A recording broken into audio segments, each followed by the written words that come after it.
Hola, buenas tardes. Bienvenidos a la FAC. ¿Cómo anda, Toñi? Muy bien, ¿y vosotros? Con Me mucho alegro. frío. Porque aquí mucho calor. Voy para allá. Hola. ¿Qué tal? Hola, soy Fátima, desde Madrid. Bienvenida. Marco de Perú. Buenas noches, chicos, desde Andalucía, España. Buenas noches. Buenas tardes. ¿Cómo estás, Silvia? Me alegro de verte. Ah, María Elena, muy bienvenida. Un gusto. Nos vimos hace 2 o 3 años en la casa de la familia Jomasí. Ah, muy bien. Hola, Carlos. ¿Cómo están? Elida, Ana María, Beatriz, Yamil. Hola Mari, hola Silvia. Mari, te estoy esperando. Gabriela, qué gusto de verte. Silvia, ¿cuándo vienes a Mendoza? Antonio, Marcos, hola Jale, hola Gaby. Hoy he invitado a algunas amigas de la mesa interreligiosa de diálogo. Hola a todos. Hola, ¿cómo estás? Bonito verlos. Hola, hola. Verlos. Feliz declaración del VAP para todos. Y acá estoy. Hola. Bueno, muy buenas noches, queridos amigos. Muy bienvenidos a esta 9ª reunión de Bogareña. Un abrazo enorme para todos los amigos que nos han acompañado a lo largo de esos 8 encuentros, hoy el 9º, y muy bienvenidos a los nuevos amigos que nos están acompañando.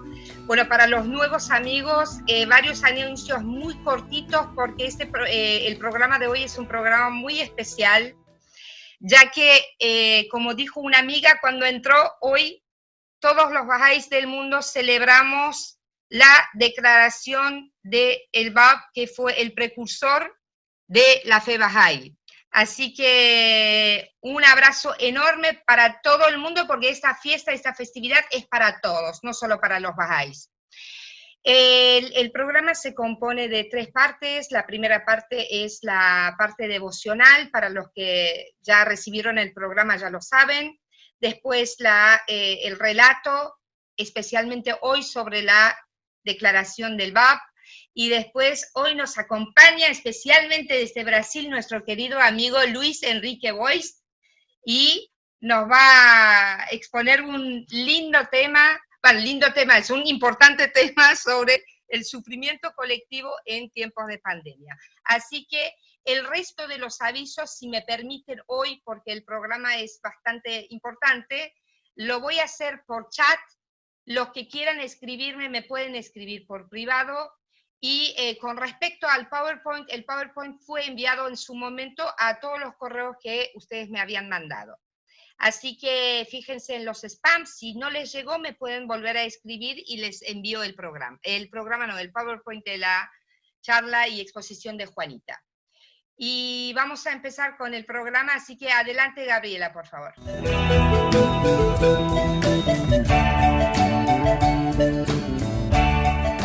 Buenas noches a todos.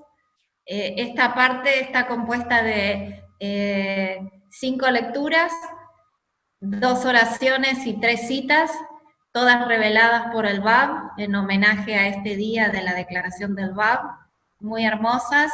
Y ya les digo a los lectores, primero viene los queridos amigos Antonio Torres, después Emilia Ruiz o si no Gabriela, después viene Mari y después viene Marcos Núñez. Y después de estas hermosas citas inspiradoras, vamos a tener el relato de la vida del BAB a cargo de Lucio Capalo. Así que van a poder seguir también las lecturas por la pantalla, así que cuando quieras proyectar en la pantalla, Jale, Antonio empieza.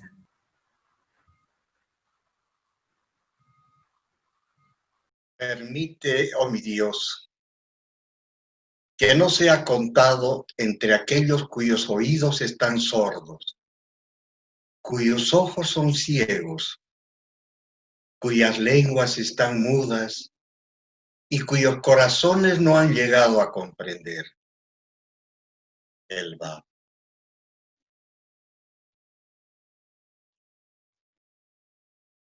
¿Hay alguien que pueda librarnos de las dificultades salvo Dios?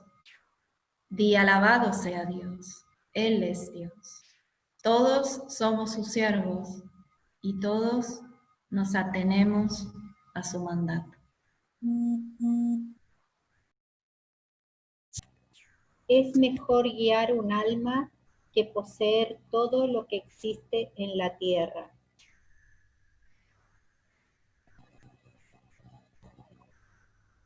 Todo corazón que deposite sus palabras de Dios en la memoria, si es el de un creyente, Dios hará que se llene con su amor, el Bab. No hay paraíso más maravilloso para cualquier alma que el estar expuesto a la manifestación de Dios en su día, oír sus versos y creer en ellos, el Bab.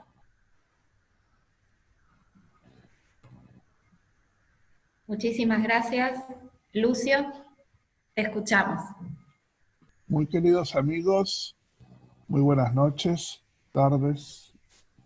Voy a hacer un breve relato de algunos episodios que la mayoría de ustedes conocerán, pero que no dejan de maravillarnos por su trascendencia espiritual, mística. Es una historia maravillosa. Yo no voy a hablar de la vida del Bab, sino que voy a hablar de cómo se llegó a esta mística noche en la que él declaró su misión, que es lo que hoy estamos aquí celebrando. A mediados del siglo XVIII, exactamente en el año 1753 del calendario occidental o gregoriano, nace en Arabia Saudita alguien que fue conocido como Sheikh Ahmad Azoí. Él sintió desde su juventud una gran atracción por Persia. Él sintió el llamado a ir a establecerse a los lejanos territorios, ustedes imagínense, desde la península arábiga hasta Karbala, en el contexto de un Islam chiita en plena corrupción y decadencia, en una época oscura. Estamos hablando de los inicios, tal vez, fines del siglo XVIII, inicios del XIX, y establece allí una escuela de estudios espirituales, de estudios místicos, que todavía continuó después del Bab, pero que fue trascendente en el camino que llevó hacia él, que es la escuela Sheikhi. Con su poderosa personalidad espiritual atraía a decenas de discípulos que tan arrobados estaban que dejaban todas sus pertenencias en el estudio de estas nuevas ideas que refrescaban el Islam decadente. Él les decía muchas veces, dentro de poco la tierra será convertida en un paraíso. Uno de sus discípulos, otra gran luminaria espiritual, otra estrella mística, fue Seyyed Kazem Errasti. Cuando Seyyed Kazem, como uno de los discípulos de Sheikh Ahmad, entra a la escuela Sheikhi, Sheikh Ahmad lo destaca y lo recibe con una muy especial bienvenida, porque él estaba destinado a ser nada menos que su sucesor. Poco a poco, Sheikh Ahmad se va retirando y va traspasando, va indicando a sus discípulos que se orienten hacia Seyyed Kazem. Juntos, en los días en que nacía Baha'u'lláh, el fundador de la fe Bahá'í, hacia 1817, viajan a Teherán para hablar al Shah de Persia, que admiraba mucho estas escuelas investigativas, que le daba importancia. En la época en que nace el amado Bab, Sheikh Ahmad pierde a su propio hijo y dice, no se aflijan, le dice a los discípulos, porque él ha sido ofrecido en el camino de Ali y ya está haciendo referencias, ¿no?, al que ha de venir. Se separan, Y ya Seyyed Qasem empieza su misión como referente, como líder de esta escuela de estudios, ¿sí?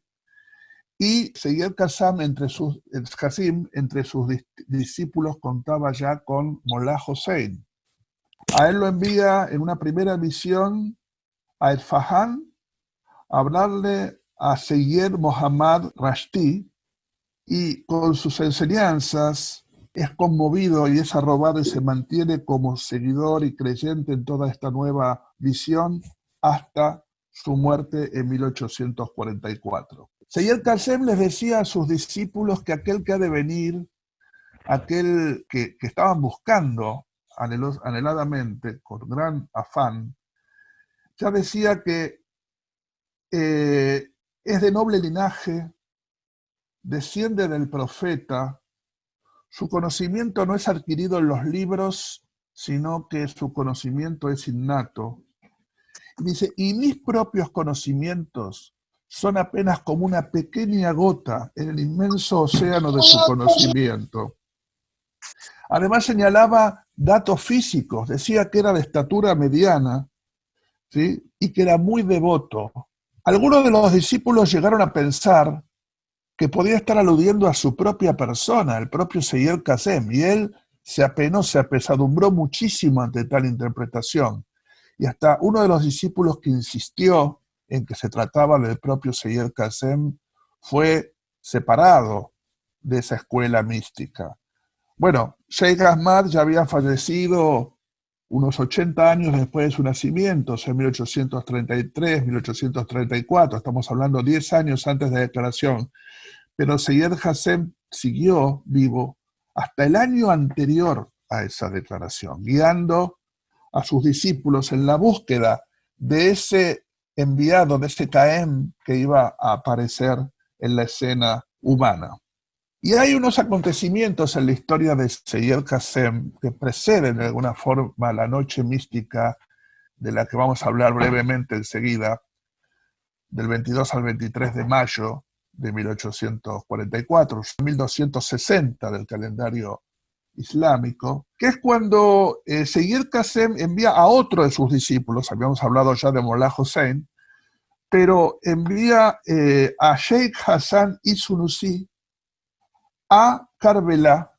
Es decir, Seyyed Qasem lo cita en su casa muy temprano, en Karbala, y dice, tenemos que salir porque hay un visitante, alguien ha llegado a esta ciudad, ¿sí?, que es muy estimado y distinguido. Y ambos se encuentran en el amanecer caminando por las calles de Karbala hasta una casa y visitan, y el relator dice, había allí un joven que usaba un turbante verde, y Seyyed Qasem mostró absoluta reverencia por ese joven de turbante verde. Y el joven de turbante verde, que obviamente era el Bab, mostró mucha afectuosidad, mucho cariño, era muy acogedor, muy bondadoso con su huésped. Y su acompañante, este discípulo de Qasem, decía, pero ¿cómo mi maestro se pone en esa posición de postración? ¿Y quién es este joven? Y este joven les ofrece beber, lo invita a Seyyed Qasem a hacerlo, y también al acompañante, sin decirle una palabra al acompañante, en un cáliz o en una taza de plata, lo cual estaba prohibido en el Islam. Y sin embargo, había un verso del Corán que decía que un sorbo de bebida pura les dará su Señor. Así, el Bab ponía a prueba esta situación y cumplía la profecía de este versículo coránico. Y 3 días después de este encuentro, estaba Seyyed Qasem hablando a sus discípulos donde se reunían, e ingresa el joven de turbante verde y se sienta cerca de la puerta. Entonces, Seyyed Qasem detiene su discurso, su conversación, su mensaje, y los discípulos le dicen, pero seguí, ¿qué pasó? Y entonces dice, ¿qué más puedo decir? Dice Seyyed Qasem, observad, la verdad está más manifiesta que el rayo de luz que ha caído sobre esa falda, porque ahí donde se había sentado el amado Bab, su santidad el Bab, caía un rayo de luz, él iluminaba la falda. Y entonces Sayed Kassem dice, la verdad está más manifiesta que el rayo de luz que ha caído sobre esa falda. El joven de turbante verde, el Bab, fue visto muchas veces luego por el relator de esta historia en lo que era el santuario en Karbelá del imán Hussein. Y dicen que iba ahí con frecuencia y las lágrimas caían del rostro de este joven y sus palabras de alabanza eran plenas de alabanza y se escuchaba decir muchas veces, oh Dios, mi bien amado, el deseo de mi corazón. Y luego de estos fervientes estados en los que parecía no notar nada de lo que había alrededor, el Bab se retiraba pacíficamente hasta su casa. Sayed Kassem falleció a la edad de 60 años. Él decía que si te atesorara como la niña de mis ojos, refiriéndose al Bab, ¿no?, hasta el día de la resurrección no habría probado suficientemente mi devoción hacia ti. Sayed Kassem llega a señalar al Bab explícitamente en su última tabla y se refiere a él como Dhikrullah y Azam. Entonces, tras la muerte de Sayed Kassem, tenían indicaciones sus discípulos de salir en todas direcciones a buscar al prometido. Y el que realmente lo hace es Mollah Hussein. Mollah Hussein intenta alentar a sus compañeros a hacer otro tanto, pero no tiene mayores resultados. Entonces él parte hacia Najaf y luego a Bushir, que no sé si es Basora, en el Golfo Pérsico. Pero estando allí, de pronto siente un fuerte mandato, una orden interna muy fuerte de dirigirse hacia el norte del Golfo Pérsico, donde se encontraba, y va hacia la ciudad de Shiraz. Bueno, lo que sigue ahora seguramente lo conocemos más todavía. Llega a las puertas de Shiraz, acompañado por su hermano y su sobrino. Le dice a ellos que vayan a donde tienen que alojarse, que él los seguirá después, y entonces ve al joven de turbante verde que está parado y que con afecto y ternura lo invita a acompañarlo hasta su propia casa. Y él dice, pero yo ya combiné con mi hermano y con mi sobrino que tengo que encontrarlos allá, y el Bab, su santidad el Bab, les contesta, déjalos al cuidado de Dios. Llegan a una casa de aspecto modesto. Dice que al entrar, Mollah Hussein siente un júbilo indescriptible.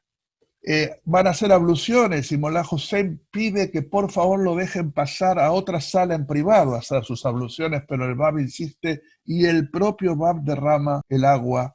Le sirve luego una bebida refrescante, un té, y dice Mollah Hussein, le viene a su mente una oración, dice, he luchado con toda mi alma y, oh mi Dios, hasta ahora he fracasado en encontrar tu mensajero prometido.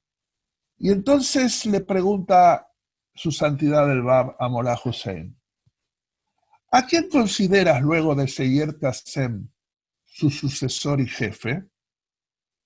Mollah Hussein responde que él estaba en esa búsqueda, que justamente estaba en una búsqueda. Y el Bab dice, ¿te ha dado alguna señal? Mollah Hussein le responde, bueno, que tiene que ser del linaje puro, de la simiente de Fátima, ¿sí?, que tiene que estar entre los 20 y los 30 años, que era justamente la edad que tenía su santidad el Bab, que era de mediana estatura, que se abstenía de fumar, que no tenía defecto corporal alguno. Y entonces el Bab le dice con fuerte voz, observad, todos estos signos están manifiestos en mí. Mollah Hussein con mucha cortesía dice algo que manifiesta cierta duda, pero después decide que no iba a insistir en esa postura de duda. Mollah Hussein humildemente le ofrece a su santidad el Bab algunos escritos que él traía para que los miren. Dice que el Bab miró algunos párrafos y luego de eso le dijo que en realidad, si no fuera por esta noche, por esta invitación, no hubiera sido salvo. que esta invitación que yo te hice te ha salvado. Sabemos todos después que el Bab hace una revelación sin parar y con una elocuencia y una sabiduría increíble haciendo el comentario de la sura de José, una sura del Corán que siempre había sido abstrusa, que siempre había sido compleja de entender para los musulmanes. Ocurre 2 horas y 11 minutos después de la puesta del sol. El Bab dice que esta noche se celebrará como una festividad en el futuro, y eso es lo que estamos haciendo hoy, ¿no? Celebrando esa mística y maravillosa noche que en la habitación que ustedes ven ahí en la imagen ocurrió esto que se está relatando. También quiero destacar que ese mismo día, esa misma noche, ocurrieron 2 cosas muy importantes a la par de la revelación de la misión del Bab. Una fue el nacimiento del amado maestro, de Abdul Bahá, y la otra fue que circuló entre Europa y Norteamérica el primer telegrama, y el texto del primer telegrama era: mirad lo que Dios ha hecho. De alguna manera, con el inicio de esta dispensación, que es un cambio de era poniendo fin al ciclo adámico, es también el inicio de la armonía entre la religión y la ciencia, el tema del que hemos hablado anteriormente, porque nace la figura perfecta del hombre religioso, la imitación perfecta a seguir, que es Abdul Bahá, y también nace un aspecto de la comunicación física entre todos los seres humanos en la misma noche de la gloriosa declaración del Bab. Gracias, Lucio. Muchas gracias, amigos. Dario, adelante, por favor.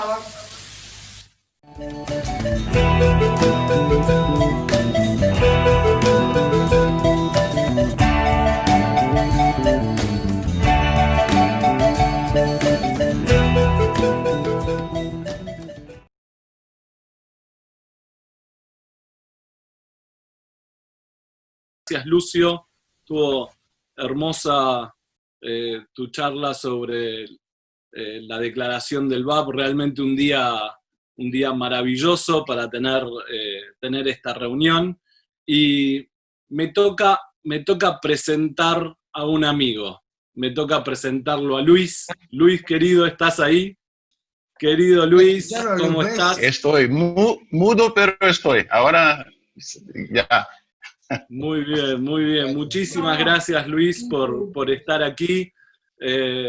Queridos amigos, me toca presentarlo a Luis y no me quería perder, la verdad, esta oportunidad, porque le decía a Jale que tengo que dar una charla en otro Zoom, pero quería tener la oportunidad de presentarlo a Luis, para que todos lo conozcan, para que le podamos dar la bienvenida, una calurosa bienvenida.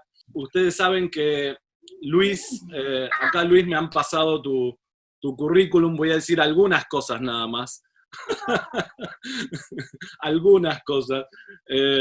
Luis hace 40 años que está trabajando en el área de desarrollo humano y social, tiene una maestría en desarrollo social y educación, está acreditado ante la ONU como consultor de desarrollo y ha trabajado en más de 30 países en todo el mundo con instituciones públicas y privadas. Es miembro de la comunidad Bahá'í y trabaja como coach, consultor, charlista, es profesor en cursos de posgrado, es escritor, poeta, tiene 2 hijos y 3 nietos. ¿Es así, Luis? Así. Muy bien, muy bien. Y quería decir algo más, que esto es personal. Hoy es un día muy especial porque en un día como hoy, Mullah Hossein aceptó al Bab, ¿no? Era un buscador, era alguien lleno de preguntas y el Bab le respondió esas preguntas. Y yo quiero contar que cuando tenía 16 años, participé en un curso que dio Luis durante casi 30 días. Luis era capacitador en aquel entonces en Soltanié, en Brasil. ¿Te acordás, Luis, ese primer grupo que nos capacitaste para el servicio, el año de servicio? Y me acuerdo que fue maravilloso, maravilloso. lo llenamos de preguntas a Luis. Luis nos daba clase a la mañana, a la tarde, teníamos tantas preguntas que agregó el turno noche y nos seguía capacitando de manera increíble. Teníamos todas las preguntas habidas y por haber sobre el alma, sobre el mundo venidero, sobre tantas cosas, y él con tanto amor y paciencia a estos jóvenes nos exponía ante las respuestas que la Fe Bahá'í ofrecía. Así que yo, por un lado, estoy agradecido a mis padres por haberme criado dentro de la Fe Bahá'í, pero siempre hay un momento en el cual uno dice, yo creo, y estoy profundamente agradecido a Luis porque él me ayudó a eso. Así que, Luis querido, muy, muy, muy bienvenido, estamos muy felices de tenerte acá, y como siempre, quisiera, si todos pueden, por favor, abran sus micrófonos y vamos a darle una muy cálida bienvenida a Luis. Gracias, Luis, por estar acá. Bienvenido.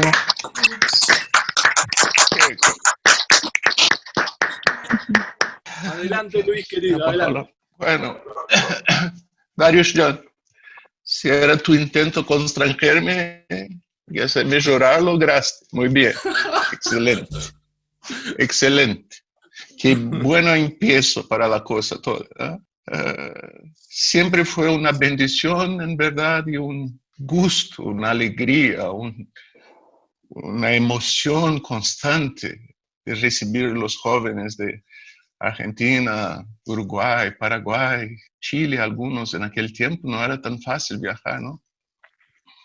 Y yo me acuerdo de cada uno de ellos, y Darius John, siempre me acuerdo de ti y el tiempo que Genus y yo quedamos con tu familia en Buenos Aires. Esas cosas uno jamás olvida hasta que llegue el Alzheimer, ¿no? Pero de manera general se encuentra consuelo cuando se mira hacia atrás, ¿no? Y quería agradecer demasiado por la invitación de Jaleh y Lucio para estar con ustedes esta noche tan especial. Verdad que la media habla de aislamiento social, pero es una mentira, ¿no? En verdad estamos en aislamiento físico, pero social estamos más unidos que nunca. Ese que es la hogareña celebración internacional más grande del mundo, como tenemos amigos de toda parte, Fernanda ahí de España, y mirando hacia Lucio ahora, yo veo que, Lucio querido,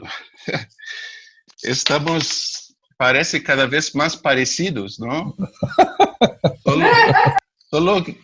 Solo que tú tienes el techo solar abierto, ¿no?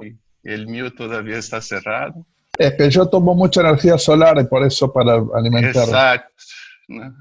Pero cuando seamos solo huesos vamos a ser idénticos, ¿eh? Eso es. Después de la charla de Luis va a estar Jaleh coordinando la parte de preguntas que tengan para Luis. Así que Luis John, muy felices de estar que estás aquí, y adelante, por favor. Gracias por las palabras de amor, y eso es increíble cuando existe amor, ¿no? El amor que Dios pone en nuestros corazones, del cual no somos capaces solos. Es después de décadas uno se encuentra otra vez con los amigos, es como si ayer nos habíamos encontrado, es como si ayer nos habíamos abrazado y charlado y platicado. No hay tiempo, ¿no? Es una emoción sola, es muy increíble. Y verdad que yo no pensé que me iba a poner emocionado así hoy, pero Dios sabe lo que hace, ¿no? Bueno, ahora otra cosa también me parece interesante comentar. Mientras Lucio hablaba esa historia, nos contaba esta historia que tantas veces hemos escuchado, yo pensé en ese poeta inglés, William Wordsworth, que en una de sus poesías dice una cosa tan hermosa. Él dice, el niño es el padre del hombre. El niño es el padre del hombre. O sea, podemos ya ver en el niño la semilla de lo que va a ser cuando crezca, ¿no? Y una de las características interesantes es que los niños, cuando les contamos una historia, una anécdota, después quieren la misma historia otra vez y la misma anécdota. Y si intentamos contar otra distinta, no quieren esa, quieren la misma que ya habían escuchado. Y eso me parece que ocurre con nosotros. ¿Hace cuántas décadas escuchamos la misma historia? Pero cada vez que otra vez se cuenta cómo se pasó ese milagroso encuentro entre el Bab, Dios mío, y Mullah Hussein, otra vez queremos escuchar. Y uno no se cansa jamás. Oh, Dios. Perdón. No se cansa. Bueno, entonces los amigos invitaron para compartir con ustedes algunos racionamientos sobre la pandemia y las oportunidades que hay en ese tiempo como semillas de una nueva fraternidad mundial, ¿no? Y el intento es presentar a ustedes algunos racionamientos que puedan ser útiles en el trabajo de enseñanza y en compartir con amigos argumentos, ideas, pruebas tal vez,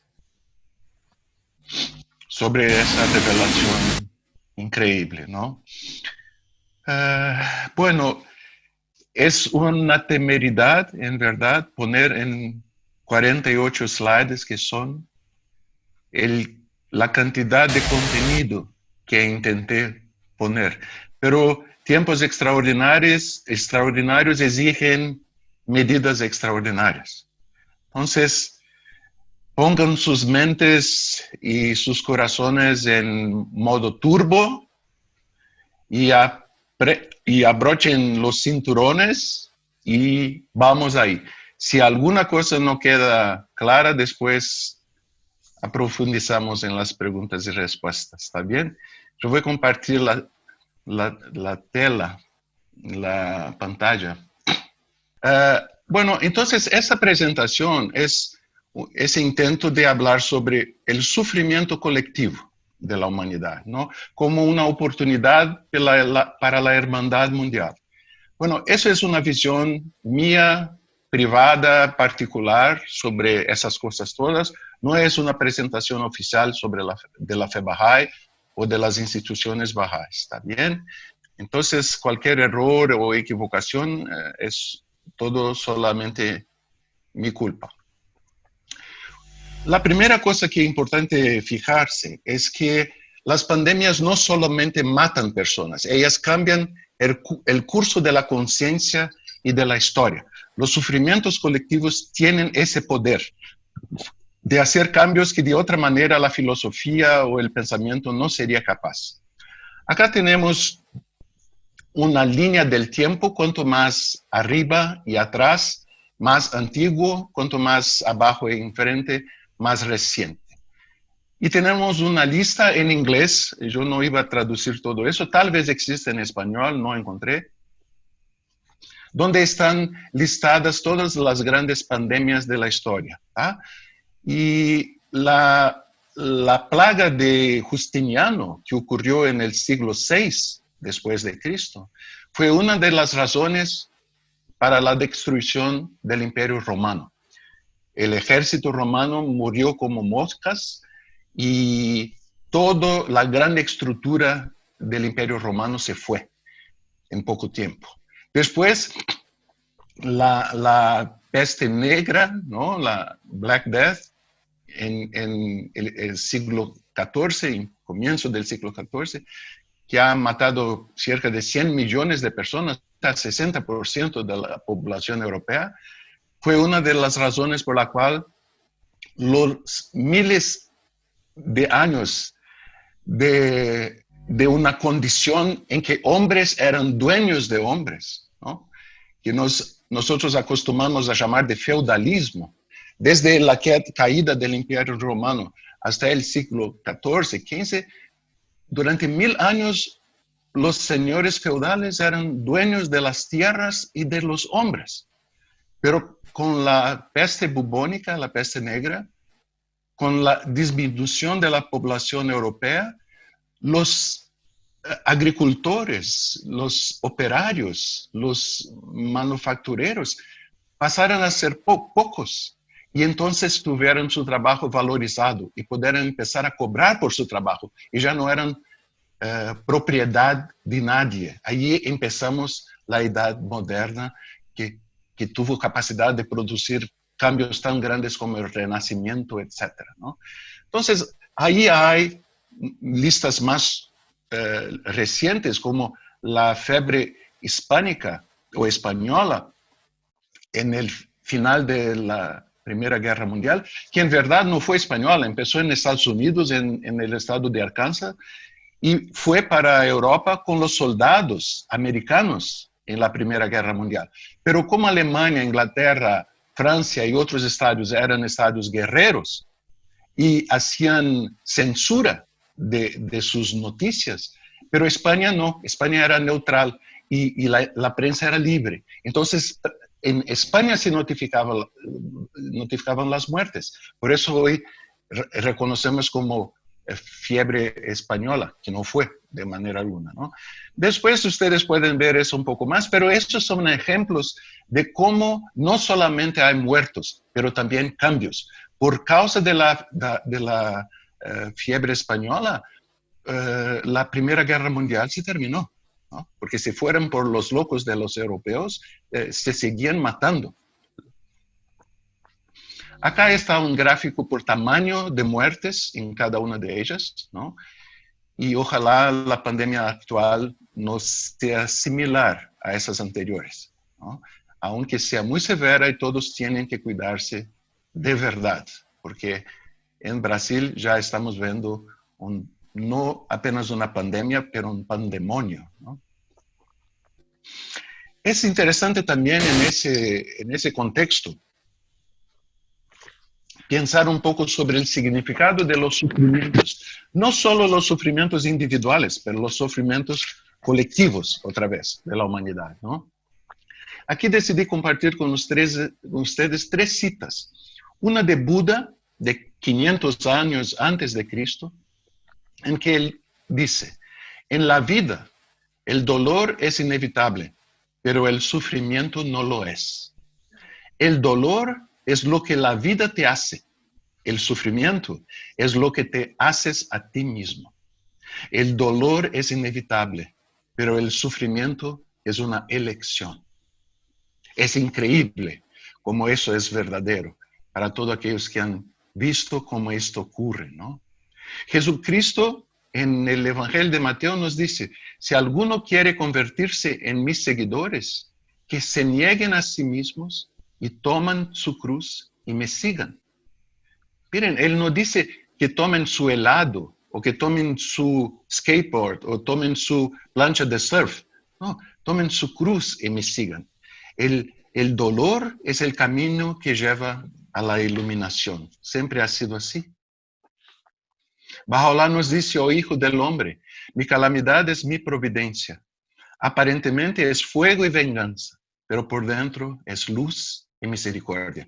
Podríamos haber puesto muchas otras citas de todas las religiones, desde Krishna, pasando por Zoroastro, pasando por Muhammad, pero esas 3 nos sirvan para mostrar cómo los profetas todos han colocado ante nuestros ojos y almas la verdad que el dolor trae crecimiento. Y acá en esta imagen yo busco dar algunos ejemplos de la naturaleza. Sabemos que la naturaleza puede servirnos de ejemplo para comprender realidades espirituales que de otra manera serían muy difíciles de comprender. Ahí está un árbol medio en campo. Sabemos que la tierra, si ella no es hincada, herida por el arado, no se torna fértil. La tierra que no es arada, cuando cae en ella las semillas, viene el viento y la sopla, viene la lluvia y la lleva, vienen los pájaros y la comen. Pero cuando la tierra es herida, de esta manera se torna fértil y produce plantación y comida. La piel, cuando tiene una cicatriz, la cicatriz es más fuerte que toda la piel alrededor. Eso nos muestra también que el dolor produce fuerza. Un bonsai, estas increíbles, inimaginables árboles japonesas, esta aquí tiene 250 años, un pinos. Miren que ella puede ser hermosa y es así, y tener esta durabilidad, porque fue podada. Sus ramas fueron podadas constantemente. Y no solamente las ramas, pero las raíces. Las plantas de nuestra casa o las árboles de nuestro pomar, si no las podamos, cortamos, herimos sus ramas regularmente, se ponen débiles y no producen fruto y flores como podrían. Una piedra preciosa, sea un rubí, una esmeralda, un diamante, cuando se saca de la mina es gris y fea, pero cuando se empieza a cortarla, herirla con la lapidación, empieza a producir luz. Es la herida de la lapidación que la hace una piedra preciosa. La explosión ahí al medio es para acordarnos que las estrellas en este universo infinito donde estamos, cuando explotan, producen los elementos raros del universo, como el oro, como la plata, como la platina, que no existirían si estrellas no explotasen. El avión solo vuela porque tiene el dolor de la oposición del aire. Si el aire no lo hiciera oposición, no podría volar. Y habría más infinitos ejemplos de la naturaleza para traernos esta seguridad, que el dolor, de una manera misteriosa, puede traer crecimiento y desarrollo. Pero en el mundo humano se puede decir que el dolor iluminado por la comprensión espiritual, ese dolor es desarrollo. El dolor sin iluminación es solo dolor. Vamos a ver ahora algunos argumentos para la unidad mundial y para la potencialidad del cambio que el sufrimiento trae para la humanidad, dando una mirada a dos aspectos fundamentales de la historia humana. Nosotros, cuando no somos historiadores, intentamos sacar algún senso, algún sentido de la historia, nos parece como un plato de fideos con salsa de tomate. Es una confusión. Nos acordamos de algunos nombres, como la reina María Antonieta y el rey Luis XVI, porque les cortaron las cabezas. Nos acordamos de Napoleón, nos acordamos de algunas fechas, como 1779 por la Revolución Francesa, pero el resto, aún más la historia mundial, incluyendo China y Japón y todo el Oriente, es una gran confusión, porque es muy compleja. Pero si buscamos en la historia, podemos ver que dos cosas ocurren de manera continuada y clara. Y esta es la evolución de la complejidad de la interdependencia entre los hombres. A lo largo de toda la historia, desde la prehistoria humana hasta nuestros días, ha habido claramente y de manera inequívoca una evolución de la complejidad con que los hombres dependen unos de los otros. Y en consecuencia de esta evolución de la interdependencia humana, ha habido una evolución de la unidad social. Por más compleja que sea la historia humana, si pueden ver estas dos vertientes con mucha clareza. Los hombres primitivos, especialmente en la prehistoria, solo conocían la unidad social de la familia. Un grupo de 20, 30, 40 personas que vivían como colectores y cazadores en el medio ambiente. Y una familia, cuando encontraba otra familia, le hacía guerra, porque estaban disputando la comida en el mismo medio ambiente. Después de decenas, centenas, en verdad, de miles de años, surge la unidad social del clan. El clan nada más es que varias familias reunidas juntas. Ahora aquellas familias que se mataban entre sí están reunidas y en paz. Y ahí tenemos un grupo de tal vez hasta 200, 300 personas que ya empiezan a comportarse de manera distinta. Pero cuando un clan encontraba a otro clan, le hacía guerra, y así por centenas de miles de años. Después de tanto tiempo, la interdependencia otra vez haciendo esta evolución de la unidad social, surgen las tribus. Tribus son unidades sociales mucho más complejas y nada más son que varios clans reunidos en paz. Ustedes ya conocen ahora lo que pasa. Tribus hacen guerra contra tribus. Pasan decenas de miles de años y surgen las ciudades-estados. Son la más compleja unidad social del pasado antiguo de la civilización. Las ciudades de Babilonia, las ciudades de Grecia, de la Grecia clásica, como Atenas, como Esparta, como Corinto, ¿no? Las ciudades egipcias clásicas, como Micenas, como bueno, las otras todas que ahora no voy a acordar. Y Tebas, bueno, una más. Alejandría, otra más. Estas ciudades-estados eran unidades sociales complejas, ya con miles de personas, 3, 4, 5 mil personas unidas en paz. Pero una ciudad-estado seguía haciendo guerra contra otra ciudad-estado. En Grecia clásica, todas las ciudades-estado de aquel torrón de la superficie terrestre, que es más o menos la mitad del tamaño de Argentina, seguían haciendo guerra una contra otras. Y fue la guerra del Peloponeso entre Esparta y Atenas que destruyó la civilización griega. Ciudades-estados nada más eran que varias tribus reunidas en paz. Y ahí surgen los estados nacionales, especialmente a partir de Muhammad. Muhammad fue quien primero lanzó la unidad que trascendía las ciudades-estados, hizo 600 años después de Cristo, ¿no?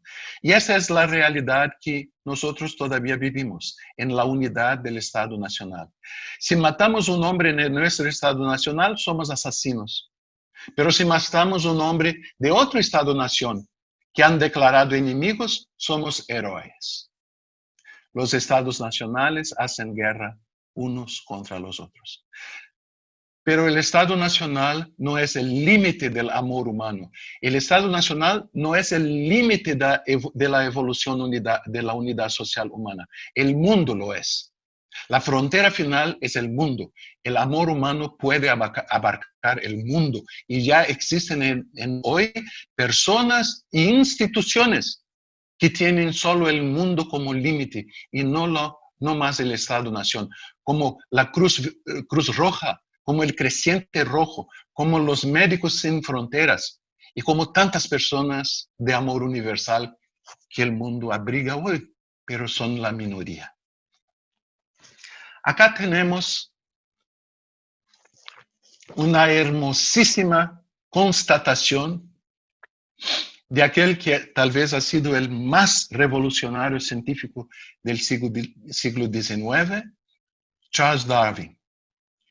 Darwin, en El descenso del hombre, en 1874, escribió: a medida que el hombre avanza en la civilización y las tribus pequeñas se unen en comunidades más grandes, la lógica más simple le diría a cada individuo que debe extender sus instintos sociales y simpatías a todos los miembros de la misma nación, aunque no son personalmente conocidos para él.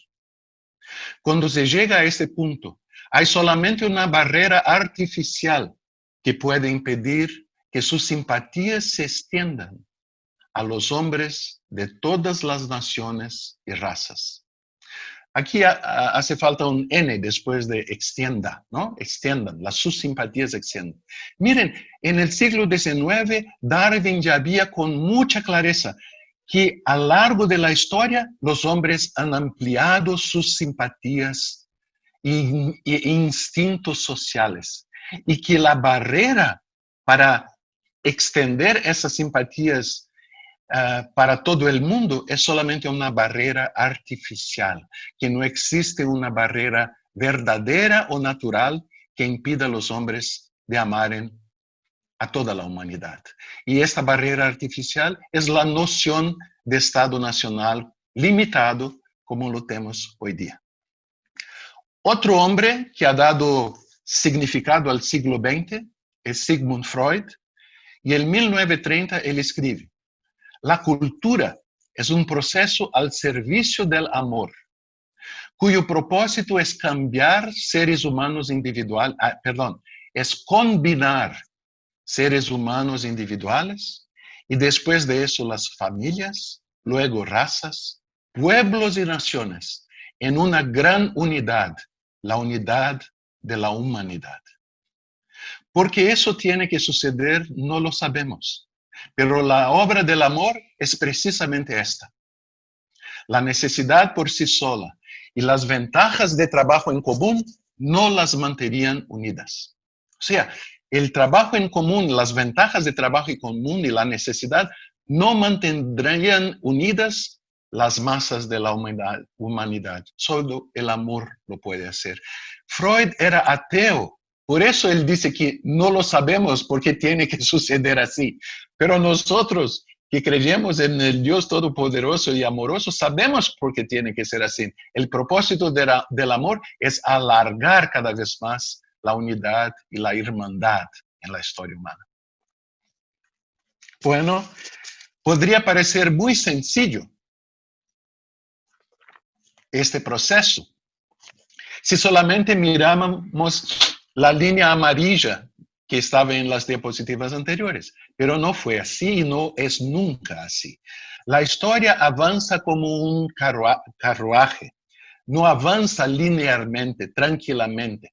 Ella avanza en solavancos. Ella avanza como un carruaje, y esta es una metáfora de Arnold Toynbee, el más destacado historiador de todos los tiempos seguramente, en que Toynbee nos dice que imperios, reyes, culturas, civilizaciones son como las ruedas del carruaje. Ellas nacen, suben, atingen un ápice y después caen y mueren. Así es con todos los imperios, todos los reinados, todas las culturas, todas las civilizaciones. Nacen, crecen, atingen un supremo punto y otra vez caen y desaparecen. Pero mientras las ruedas de la historia hacen ese círculo infinito, el carruaje avanza. Y Toynbee nos dice que este carruaje que avanza es el carruaje del espíritu humano. Otra manera de ver ese avance de esta forma no lineal y no tan simple es mirar hacia el Mont Saint-Michel, el increíble Mont Saint-Michel en Normandía, noroeste de Francia. El Mont Saint-Michel es una construcción medieval, ¿no? Incluso con una iglesia gótica ahí. Y cuando la marea está vacía, él está puesto sobre las arenas de la playa. Pero cuando la marea está llena, él está como una isla en el medio del mar. Bueno, si una persona se pone a lo largo de la playa y mira las olas avanzan y retroceden continuamente. Y una persona que mira eso por 10 minutos, media hora, 2 horas, dice, bueno, no pasa nada, avanzan y recúan, avanzan y retroceden. Pero quien llega y mira por 8, 12 horas, va a ver que el avance y retroceso de las olas ha hecho con que la marea subiese. Después de un tiempo, las piedras ya no se muestran más. el mar cubre todo, que era piedra y arena. Así es con la historia. Aunque parezca avanzar y retroceder, hay un avance continuo. 10, 20 años atrás, pensábamos, bueno, la unidad mundial está tan cercana, tenemos la unidad europea. Todo parecía estar yendo muy bien. Ahora tenemos retrocesos marcantes, pero son solamente olas que retroceden. La marea avanza. Para comprender cómo eso es al mismo tiempo complejo, pero inevitable, tenemos que tener una visión, digamos así, de rayos X en la sociedad, en la historia. Básicamente, cuando analizamos históricamente el avance de la humanidad y sociológicamente el avance de la humanidad, tenemos dos tipos de fuerzas que conducen la humanidad. Fuerzas que sostienen la vida y fuerzas que organizan la vida. Las fuerzas que sostienen la vida son cosas como están ahí abajo: la comunicación, la industria, la energía, los transportes, la producción de alimentos, la economía, las finanzas. Fuerzas que organizan la vida son estas como están ahí arriba: formas de gobierno, religiones, educación, ideologías, justicia, arte. Las fuerzas que sostienen la vida moldan las fuerzas que organizan la vida. Y por su vez, las fuerzas que organizan legitiman las fuerzas que sostienen la vida. Pero eso puede parecer muy complejo. Lo que nos importa mucho es lo siguiente. Ven que hay un conejo ahí abajo. Eso es porque las fuerzas que sostienen la vida cambian rápidamente. En especial, los hombres no tienen aprecio por las formas antiguas de las fuerzas que sostienen la vida. Si tienen un carruaje, después quieren un tren a vapor, después quieren un tren eléctrico, después quieren un auto, después quieren un avión y después un juguete. Los hombres no se mantienen presos a la antigüedad de las fuerzas que sostienen la vida. Las cambian periódicamente y rápidamente, pero no es así con las fuerzas que organizan la vida. Los hombres tienen aprecio, amor y se tornan paralizados en las fuerzas que organizan la vida. Por eso la tortuga ahí, muy despacito, cambian estas fuerzas. Los hombres no cambian gobiernos, religiones, educación, ideología, sistemas de justicia y arte, si no son forzados a esto por los cambios que sostienen la vida. Esa es la historia de la humanidad. Entonces, ¿qué influencia eso tiene para nuestra comprensión de la unidad mundial? Si vemos ese simpático señor acá, con sus patines modernísimos, podemos decir que las fuerzas que sostienen la vida son como sus patines, y las fuerzas que organizan la vida son como su cabeza. Bueno, cualquier uno que ya aprendió a andar de patines o ha visto otros andando de patines, saben que las fuerzas que sostienen la vida andan en general más rápido que las fuerzas que organizan la vida.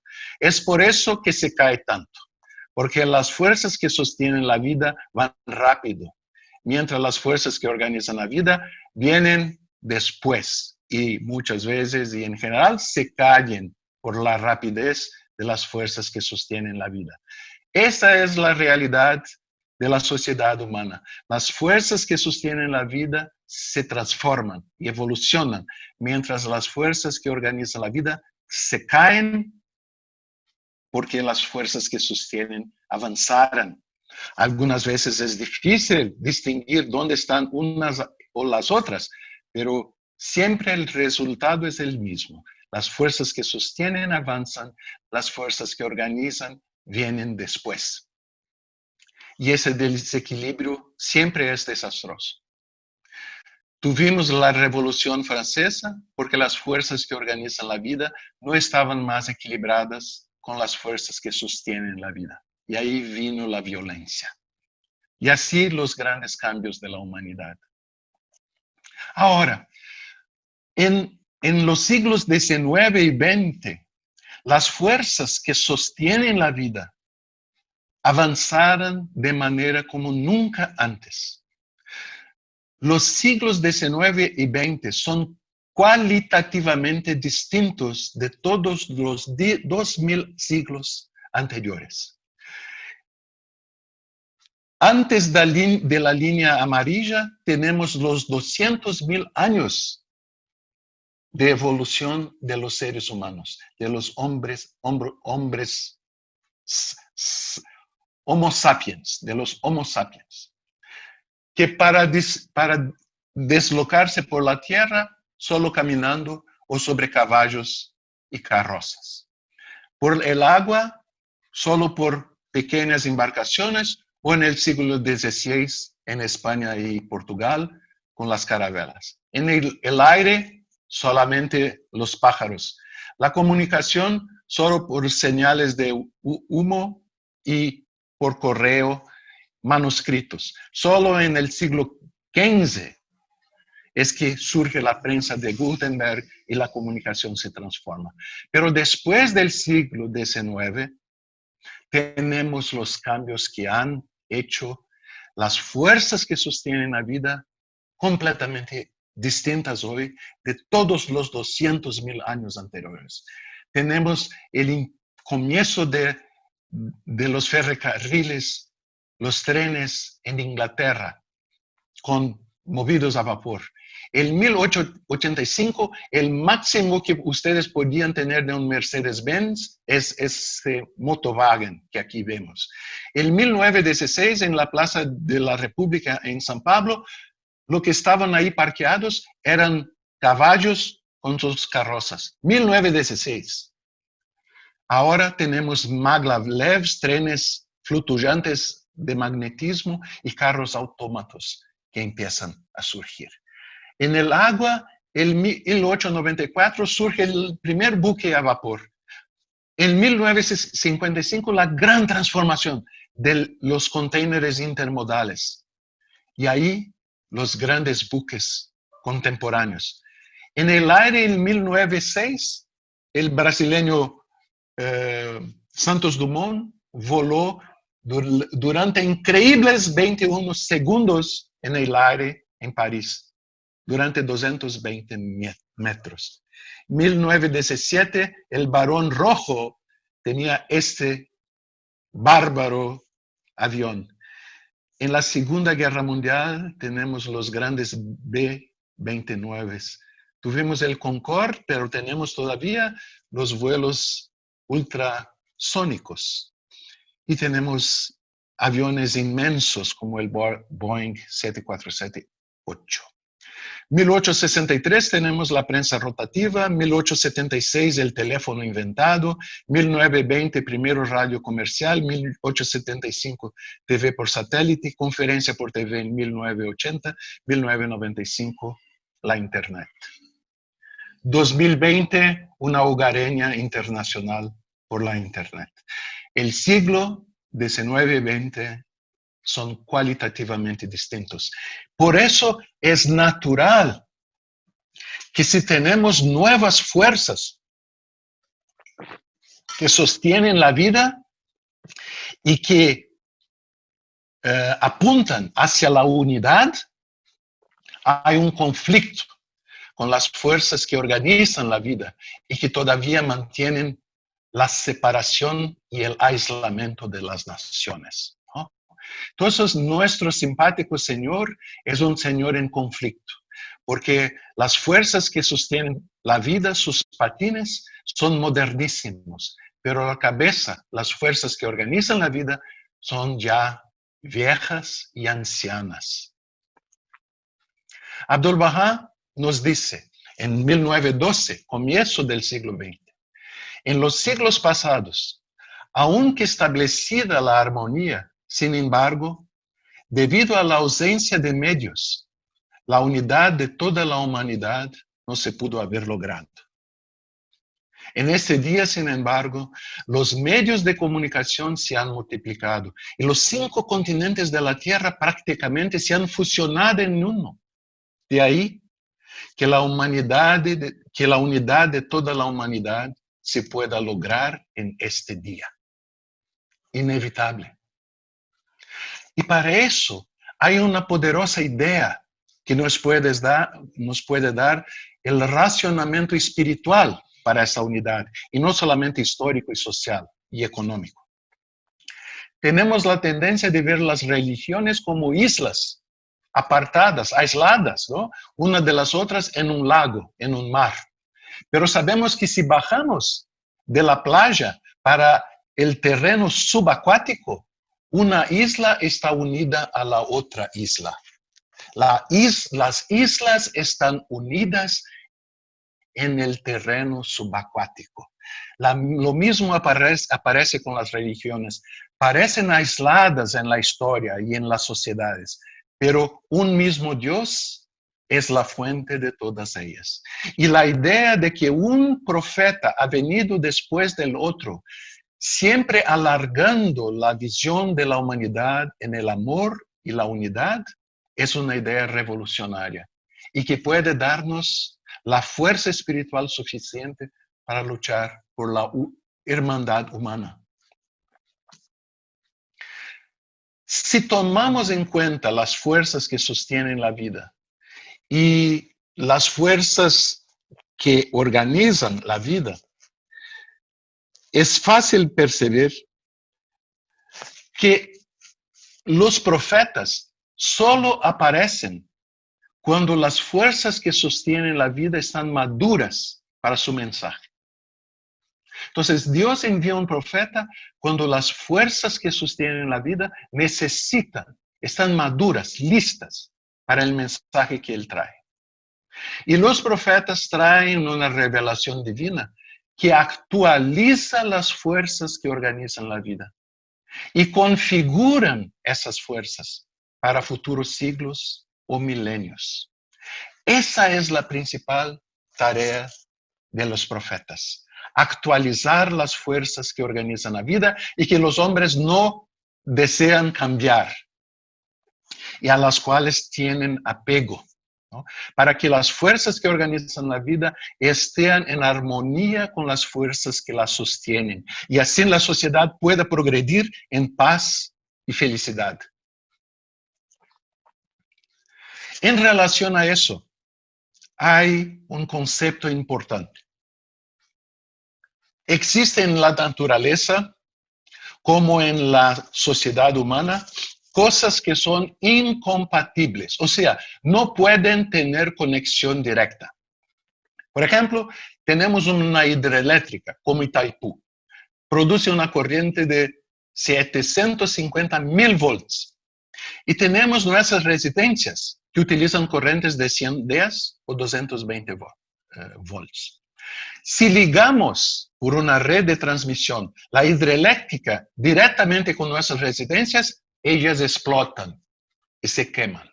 Porque la producción de corriente de una hidroeléctrica es incompatible con el consumo de voltaje de nuestras residencias.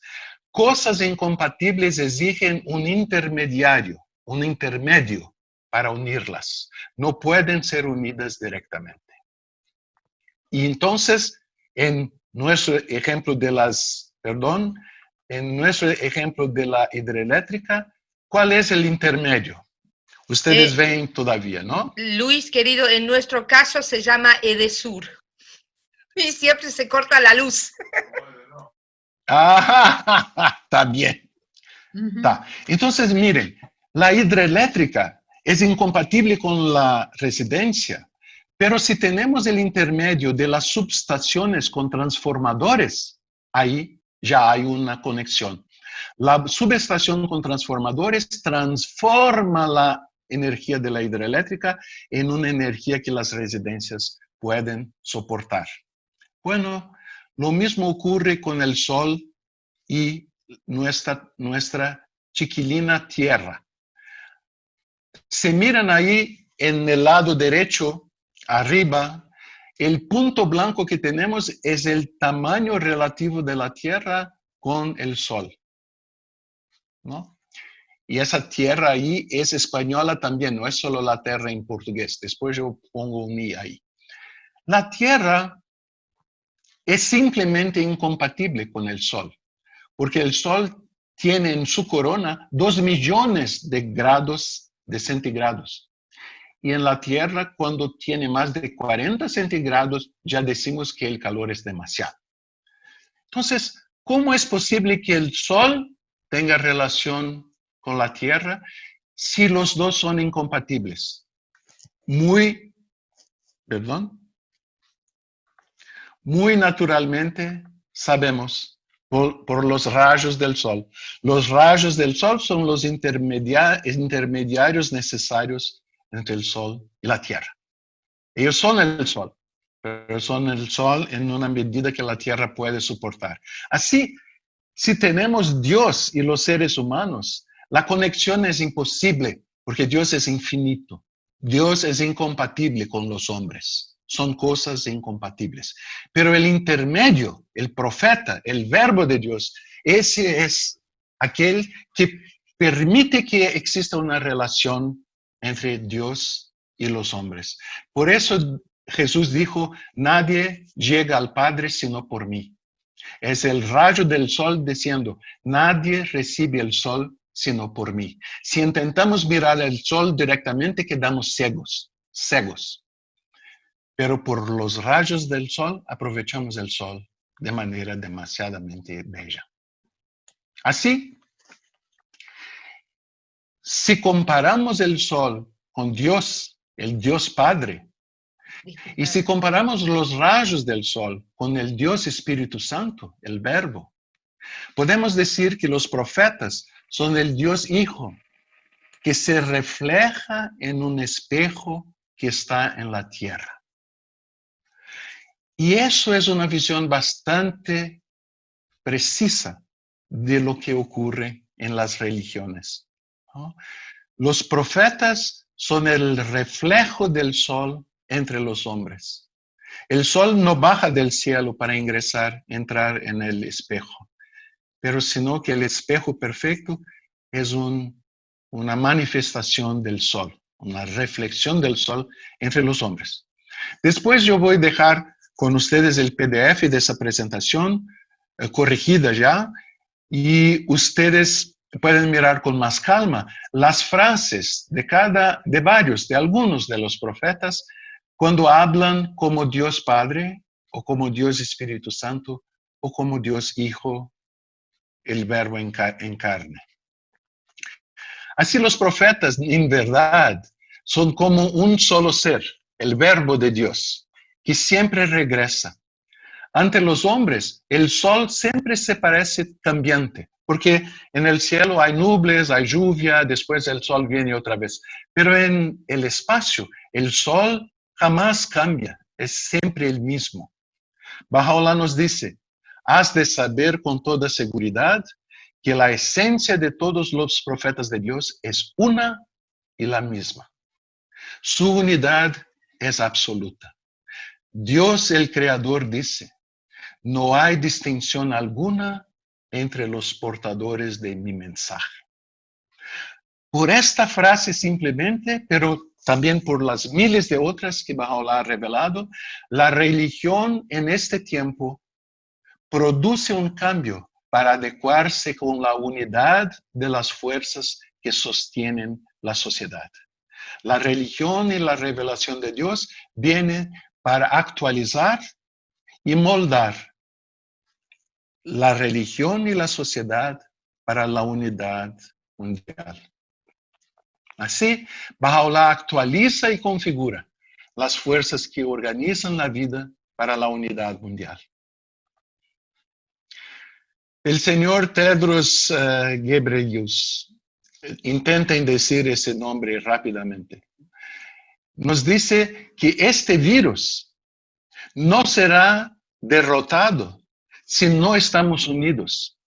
Si no estamos unidos, el virus va a aprovecharse de los ¿cómo se dice? Cracks, de las rasgos que existen entre nosotros. Brechas. De las divisiones. Brechas. Brechas. No, brechas. Brechas. El virus, gracias, traducción simultánea. Gracias. El virus va a aprovecharse de las brechas que existen entre nosotros y va a continuar a producir desastre. Vidas serán derrotadas. Miren, la unidad es la necesidad de cambio en una humanidad que ya está unida de todas las otras formas. Baha'u'lláh nos dice, en el pasado se ha revelado, el amor al propio país es un elemento de la fe de Dios. Sin embargo, la lengua de grandeza en el día de su manifestación ha proclamado, no debe preciarse quien ama su patria, sino quien ama al mundo. No debe enaltecerse quien ama su patria, sino quien ama al mundo entero. La tierra es un solo país y la humanidad sus ciudadanos. Trataos unos a otros con extremo amor y armonía, con amistad y compañerismo. Aquel que es el sol de la verdad es mi testigo. Tan potente es la luz de la unidad que puede iluminar toda la tierra. Yo no voy a leer todos esos ítems, después ustedes miran, pero la pandemia nos ayuda a comprender que somos una sola especie, que mueren chinos como mueren estadounidenses, como mueren brasileños, como mueren italianos, argentinos, porque somos unos solos. Y la pandemia nos ayuda a buscar más luz espiritual para que el dolor sea crecimiento y no solo dolor. Jesús nos ha dicho, porque yo no hablé por mí mismo, sino que el Padre que me envió, Él me ha dado mandamiento de que he de decir y de que he de hablar. Baha'u'lláh nos dice, las brisas de mi gloriosa revelación se agitaban sobre mí y me enseñó el conocimiento de todo lo que ha sido. Esta cosa no es de mí, sino de uno que es todopoderoso y omnisapiente. Yo podría haber puesto citas de todas las religiones, Krishna, Muhammad, Buda, todos dicen la misma cosa. No hablan como un filósofo, no dicen que por décadas yo he pensado, meditado, racionado y llegué a las siguientes conclusiones. No, ellos dicen lo que yo digo no es de mí, pero del ser omnipotente que ha creado todo. Bueno, si un hombre dice una cosa así, solo hay tres posibilidades. O él es un mentiroso, o él es un lunático, loco, o él es verdadero. Un mentiroso no va a la cruz por su mentira. El mentiroso lo que quiere es que sus mentiras le traigan beneficios, ventajas. Y al momento que sus mentiras empiezan a armarse contra él, ya las abandona.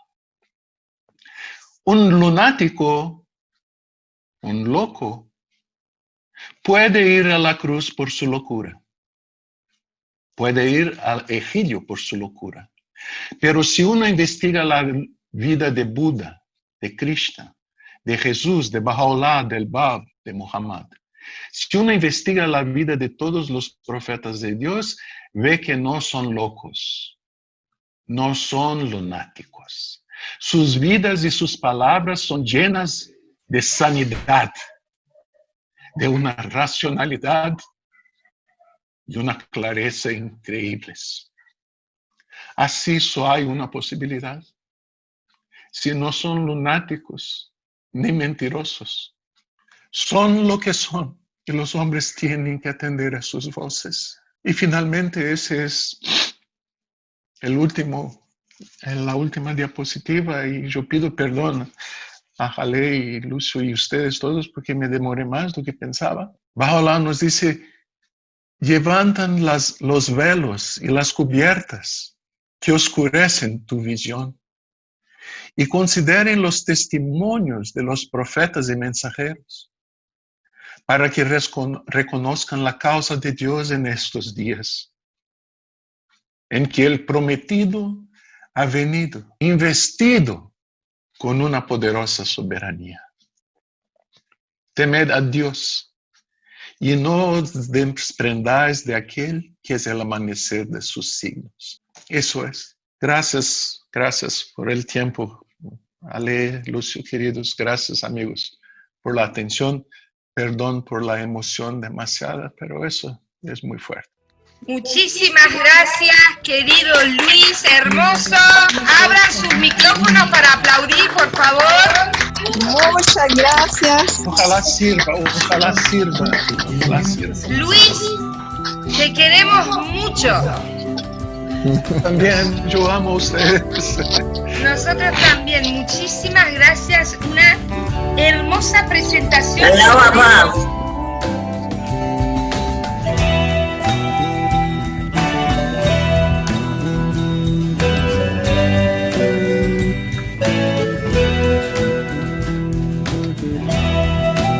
Bueno, entonces empezamos con la parte de reflexiones, debate y las preguntas a nuestro queridísimo Luis, pero no empezar antes de contarles a todos que el próximo viernes a las 19 horas, hora argentina, vamos a contar con la presencia de nuestro querido amigo Soheil Duki, un pionero que vive en Honduras, con el siguiente tema: una educación transformadora para una civilización planetaria naciente. Ahora, adelante, queridos amigos. Udaba, querida, muy bienvenida, presentate y por favor, adelante. Estoy muy emocionada, pertenezco a la comunidad hindú Vaishnava, y bueno, no quiero hacer una pregunta, sino simplemente decirle a Luis que ha tocado mi corazón, su emoción, porque esa emoción yo siento que es una realización de la unidad. Por eso está tan emocionado, porque su alma ha sentido, tiene realizada la unidad de la existencia. Namaste, Luis. Mi ser, reverencia a la tuya. Eso simplemente quería decir. Gracias querida, gracias. Nosotros, una de las citas más hermosas sobre la unidad la vemos en los Vedas, cuando Krishna nos dice que las flores en los altares son de mucha variedad, pero la adoración es una sola. Así es. Así es. También dice que las flores son su sonrisa, la sonrisa de Dios. De Dios, sí. Ya. Namaste. Namaste, Krishna. Radhe, Radhe. Hare Krishna, Hare Hare.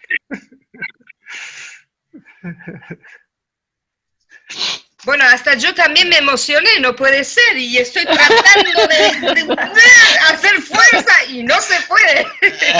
Bueno, vamos con la siguiente reflexión, pregunta, Gaby y después Roberto, querido.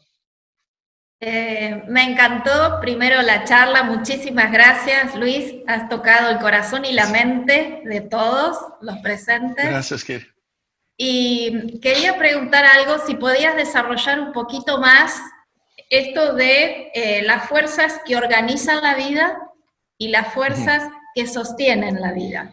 que me pareció un Ujú. concepto muy interesante porque se basa en muchos escritos de la fe Bahá'í y de otros grandes profetas de la humanidad. Sabe, eso es realmente, querida Gabriela, uno de los aspectos de comprensión de la historia más importantes. Porque Dios ha dado a los hombres el libre albedrío, ¿no? Y Él ama el libre albedrío más que todo, porque eso hace a los hombres libres como Él es libre. Si no fuese libre albedrío, seríamos robots programados para hacer el bien. Y entonces el bien no tenía mérito ninguno, porque no podríamos elegir el mal. Entonces, en ese libre albedrío, nosotros producimos nuestras vidas, como que de manera ciega. Queremos alimentos, necesitamos abrigos, necesitamos riqueza, necesitamos cultura, necesitamos creencia. Y vamos produciendo todo eso como si fuera una gran mezcla. Pero la producción de las cosas que sostienen nuestras vidas son muy rápidamente cambiadas, porque buscamos siempre un modo nuevo y más avanzado de producción de alimentos, de transportes, de comunicación, etc. Pero nuestros corazones y conciencias son muy apegados a las fuerzas que organizan la vida. Y pensamos que cuando alguien quiere cambiar eso, es como que estuviera destruyendo nuestra sociedad y nuestros seres individuales en verdad, ¿no? Por eso es que todos los profetas cuando vienen son perseguidos, porque ofrecen un cambio que los hombres no quieren cambiar. Cuando viene un hombre y transforma una locomotiva, un tren de vapor en un tren eléctrico, todos aplauden. Cuando un hombre cambia un auto que era de vapor también, como el Mercedes que vimos, de 3 ruedas, en un auto eléctrico, todos aplauden. Pero cuando viene un profeta con un mensaje de Dios para unir la humanidad en un grado más alto, lo matan, persiguen, exilan. Y siempre ha sido así. Tenemos que tener conciencia muy clara de esto. Por eso que Abdu'l-Bahá dice que los medios hoy existen para la unidad mundial. Antes no existían. Entonces, hoy es posible.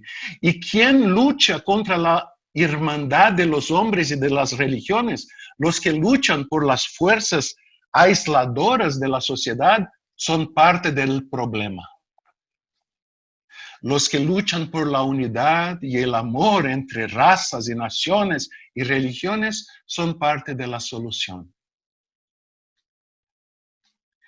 Las olas van y vuelven, pero la marea sube. Y la marea de la unidad mundial es lo que vamos a presenciar. Sin duda. Muchas gracias. Adelante, querido Roberto, presentate, de dónde sos y vamos con vos. Bueno, no, quería saludar a todos, a Jale, a vos, Luis, que hace mucho que no nos vemos. Sí, mucho, pero sí. Yo te reconocí. Sí, bueno, más que nada yo que hacer una pregunta, quería saludar a Luis y contar de que en 1991 estuvimos juntos en Soltanié y él era capacitador con Doña Tuba, junto con Doña Tuba del grupo Planeta Paz, ¿no? Sí. En el cual yo participé, y bueno, realmente ahora viéndolo a Luis me puse muy feliz y muy contento y también me emocioné con todo lo que él nos estaba hablando. Bueno, eso es todo lo que yo quería decir. Gracias, Roberto. Estás más lindo que en aquel tiempo. Bueno, gracias. Bueno, sí, eso nada más. Bueno, Roberto, querido, te queremos mucho también. Bueno, gracias. Después nos vas a cantar un tema que a mí me gusta mucho. Bueno, sí. La próxima palabra está en manos de la querida Nadia Mora. Por favor, Nadia, preséntate. Gracias, buenas tardes a todos. Para mí ha sido En verdad maravilloso encontrarles como grupo. Como bien decía Luis, es una cosa fascinante ver cómo nos estamos uniendo. Y en lo personal, mi reflexión y agradecimiento a Luis por ponernos de manifiesto algo de lo que consultamos continuamente a nivel individual, institucional o demás. No sé si me escuchan. ¿Me escuchas? Sí, sí, escuchamos, sí. Ok. Vivo en Estados Unidos, en California, y trabajamos con la comunidad hispana. Y vemos cómo están sumergidos entre esos velos de los cuales hablabas, Luis, hace un momento. Porque el consumerismo excesivo como sociedad nos tiene aprisionados. Y esa intencionalidad de ir detrás de esa gran fantasía que vende esta sociedad. Así que te agradezco tanto que pusieras de manifiesto tanto sentimiento y tanto amor para darnos a entender nuevamente que tenemos que regresar a nuestras raíces, de conocer la fe Bahá'í y darla tal cual es, no intentar matices, sino en realidad como tú lo hiciste, de corazón a corazón. Gracias, Luis. Bien. Un fuerte Gracias, abrazo. Gracias. Gracias, fuerte abrazo también. Querida Nadia, por favor, presentate, ¿de dónde eres? Para los amigos que no saben. Soy Nadia Mora, originaria de Nicaragua, y vivo hace 13 años en California, en la ciudad de Mountain View. Vivo con mi familia y ha sido siempre, pues, una cosa maravillosa llegar, como decías hace un momento, no importa si pasa una década o más, encontrando amigos que fueron pioneros, por ejemplo, en mi país, o con los cuales tuve algún momento de interacción en Centroamérica, a través de la enseñanza y lo hermoso de encontrarnos siempre. Gracias por este maravilloso tesoro que es la fe Bahá'í. Sí. Muchísimas gracias, querida Nadia. Ahora la palabra está en manos de la querida Andrea. Andrea, por favor, adelante. Hola a todos. Hola, Luis. Bueno, yo no tengo el gusto de conocerte, de haber hecho capacitación contigo. Me encantaría. Es porque es muy joven. Solo hicieron los viejos. Sí. Gracias, Luis. Bueno, creo que a todos nos has dado una pequeña capacitación hoy y que todos te recordaremos con tanto cariño como todos los que te conocen te recuerdan, Luis. Gracias. Ha sido hermosa tu presentación, muy hermosa, en todo sentido. Espiritual, Gracias. intelectual, y bueno, físicamente nos encontramos por este medio, digamos. Sí, exacto. Yo Exacto. quiero, bueno, por un lado me parece que es muy maravilloso cómo el amor no es físico, ¿no? Porque hoy todos lo hemos sentido y cada uno está en su casa, ¿no? Y para eso no hay barreras. Exacto. Y creo que es un remedio infalible, infalible y sin límites. Y es maravilloso, maravilloso. No dudo que todos nos vamos a ir de esta reunión de otro modo, transformados en algún sentido, ¿verdad? Así Qué bien. Que Y sabe, Andrea, mi oración y mi pedido también a ustedes es utilizar ese PDF y esos argumentos con algunos amigos que tal vez los necesiten, ¿no? Creo que hay una línea de raciocinio que puede ser muy útil para hogareñas, para presentar amigos. Utilicen eso. Dios mediante pueda servir. No tengas dudas que todos lo vamos a utilizar. Muchísimo, muchísimo. Está excelente. Has trabajado muy, muy hermosamente y con mucho amor, Luis. Me encantó. Gracias. Yo quería compartir algo también con todos. Que Como tiene dijo que ver, bueno, Darío, yo soy perdón, psicóloga. Un segundo, de Andreita, vamos un poquito más redondeando porque se ha hecho un poco tarde y no quiero que los amigos de España trasnochen demasiado. Aunque por mí, bueno, hasta... voy a tratar de ser breve. Pero, a ver si puedo ser breve. Voy a tratar. Por mi profesión, he investigado mucho cómo se diferencia un psicótico de un místico, porque los dos escuchan la voz de Dios. Yo me he dedicado a psicosis. Entonces, cuando dijiste, o es mentiroso, pero no iría a la cruz, realmente, o es lunático, y tantos años de mi vida me pregunté cómo se diferencia, ¿verdad? Bueno, y me encantó cuando leí en Abdul Bahá que la prueba del Bab era la manifestación de Dios, estaba en todos los mártires que habían dado su vida por él, y en la transformación de la sociedad que un joven de 27 años había logrado. De todas esas tradiciones tan arraigadas, todas esas formas de las que vos hablabas que van como la tortuga, todas dieron por tierra, ¿verdad? Y cuando Bajaola dice que por su vida, ¿no? Un lunático no soporta todo lo que soporta una manifestación de Dios. Por su libro, un lunático analfabeto no revela el Corán, ¿verdad? Exacto. Por su obra, ¿no? Un lunático no tiene 8 millones de personas leyéndolo en todo el mundo y en todos los idiomas como Bajaola, ¿verdad? Exacto. Entonces, eso quería compartir, ¿no? Que gracias a Dios es bien distinto. Excelente. Entonces, bueno, traten de entenderme. Luis, te quiero mucho. Ay, mi Lo amor. mismo. Mucho. Gracias. Somos hermanos en Dios, todos.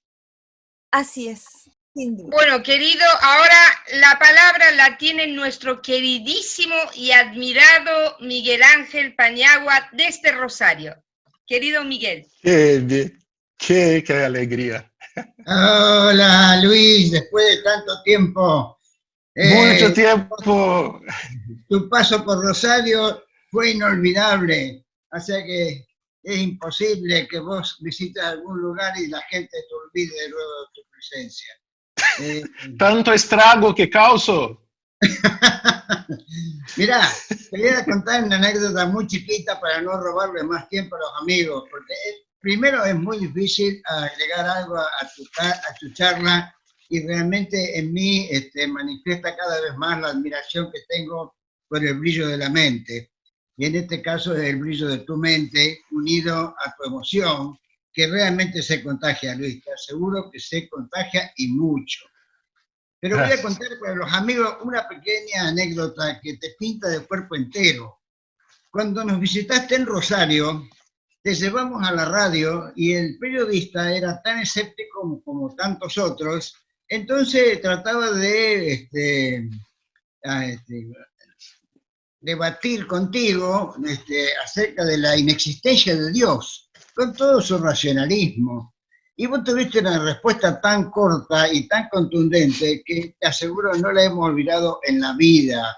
Vos le dijiste a él, Señor, yo no creo en el Dios que usted no cree.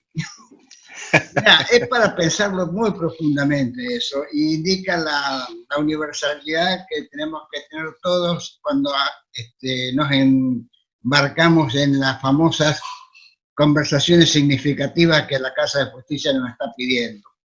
Así que yo me congratulo de haber contado con el brillo de tu mente, Luis. Un abrazo enorme para vos. Gracias. Lo mismo, Miguel, muchas gracias. Gracias por acordarse. Esa es una lección que nos ha dado el señor Furután. Cuando el señor Furután estaba estudiando psicología en Rusia, un amigo se acercó de él y preguntó a él si él creía en Dios. Y él dijo, yo tampoco creo en el Dios que no crees. Yo cuando escuché eso la primera vez, yo pensé, eso es brillante, en verdad. Eso es del señor Furután. Muchísimas gracias, querido Miguel. Para los amigos que no conocen a esta figura, señor Furután es una figura de la institución de la fe Bahá'í, y que esa figura se llama Mano de la Causa, y además, señor Frután había sido el maestro de la clase de niños de mi papá en Escabat. Después les cuento más al respecto. La palabra la tiene ahora nuestro querido amigo Nabil Mora. Adelante, Nabil, preséntate, por favor. ¿De dónde eres? Sí, muchísimas gracias por tan magnífica presentación.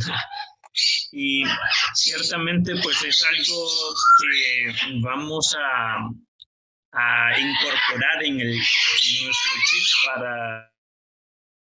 porque nos ha parecido fabuloso. Y tal vez reconocer también el hecho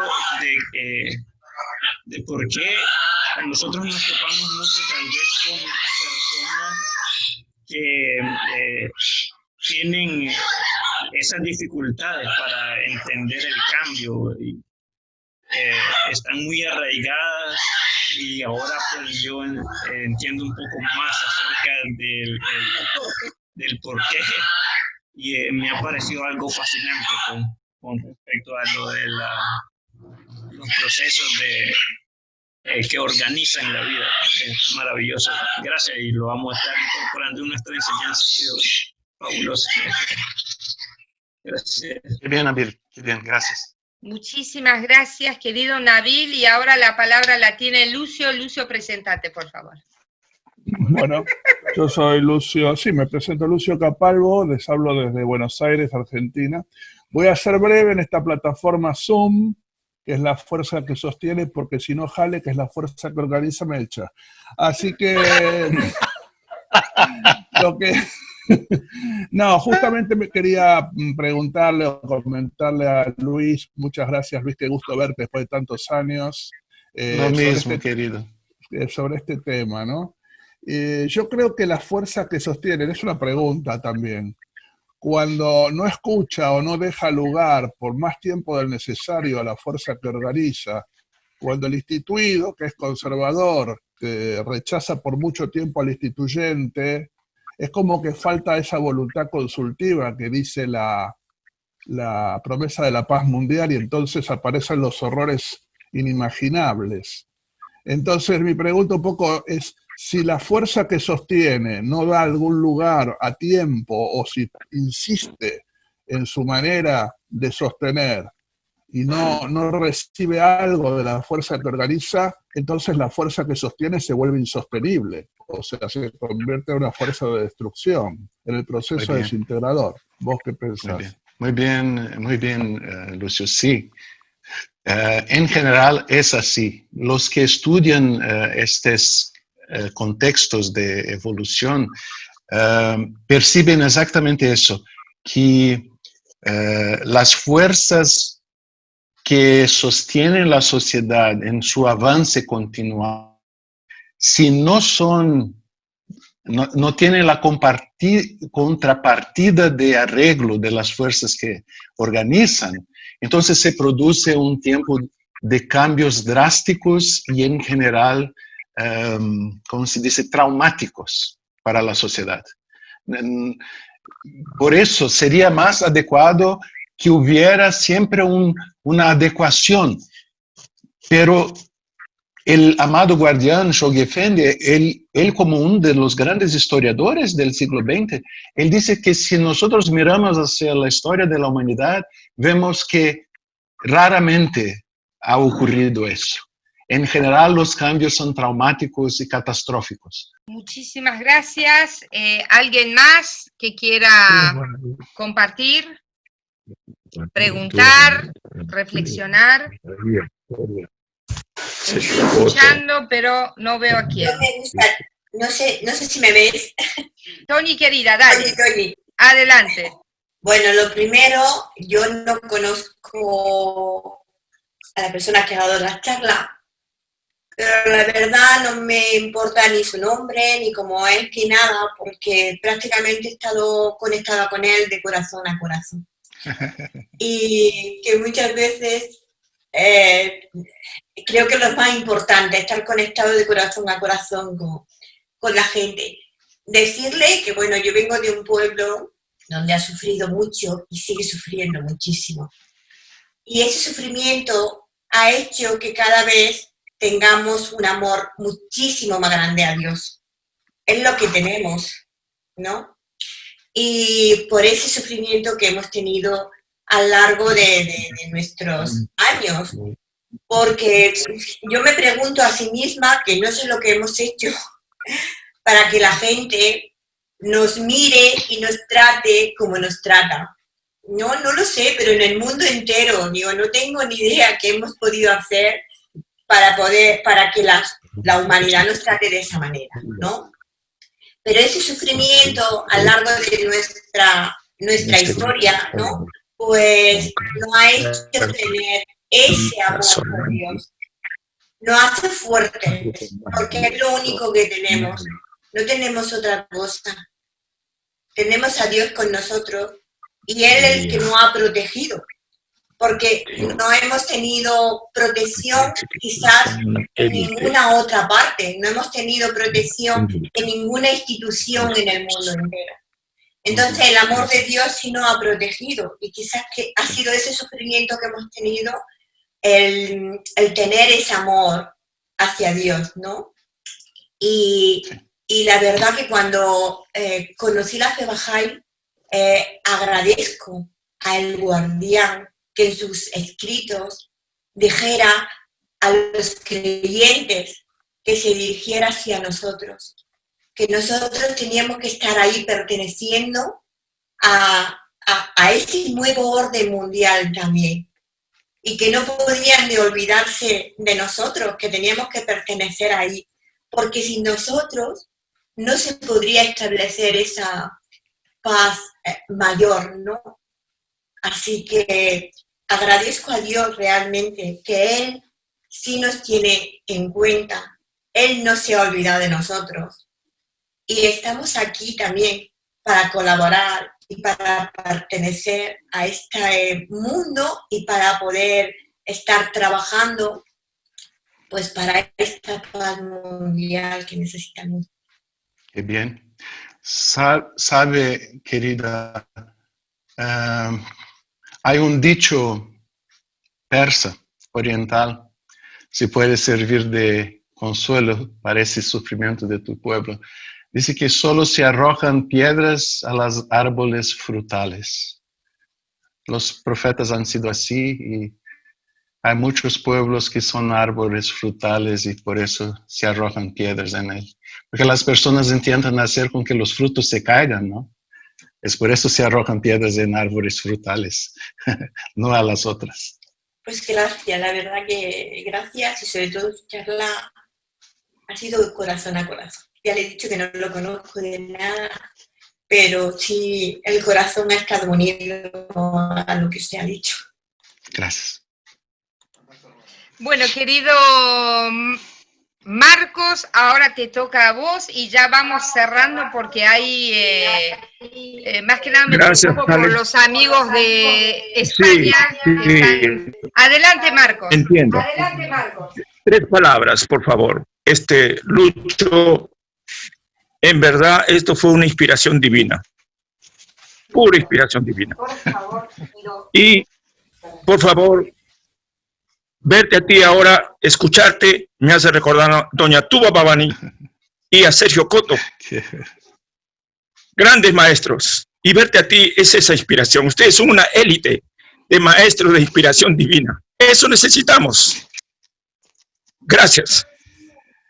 Gracias, Marco. Gracias por poner en la misma frase Dona Tuba y Sergio y mi nombre. Dios, eso no merezco. Y, ¿sabe? Baha'u'lláh dice en la selección, en español no se llama selección de los escritos de Baha'u'lláh, sí, ¿no? Pasajes de los escritos de Baha'u'lláh. Él dice, todo que es bueno viene de Dios, todo que es malo viene de ustedes mismos. Así, no hacemos ninguna obra buena. Muchísimas gracias a los queridos amigos que han participado y que se han quedado a esta hora de la noche escuchando atentamente estas palabras maravillosas que ha compartido nuestro querido Luis, que ha venido especialmente desde Brasil para estar con nosotros en esta de Bogareña. Así que vamos a cerrar, y para cerrar le vamos a dar la palabra al querido Luis. Por favor, últimas palabras y después nos vamos despidiendo hasta la próxima semana. Adelante, Luis, por favor. Muy bien, Hale, querida. Lucio, querido, felicitaciones por esa iniciativa tan especial, por unirnos, ¿no? Por permitir que nuestros corazones estén juntos, racionando, amando, buscando esparcir luz. Y obrigado, gracias por la invitación, de poder estar con ustedes otra vez, de mirar otra vez después de muchas décadas algunos de los amigos que siempre están en el corazón, pero no siempre en la mente, ¿no? Porque la mente es más perezosa que el corazón. El corazón es parte de las fuerzas que sostienen la vida. La mente es parte de las fuerzas que intentan organizar la vida, pero no logran muchas veces. Gracias, felicidades, enseñanza.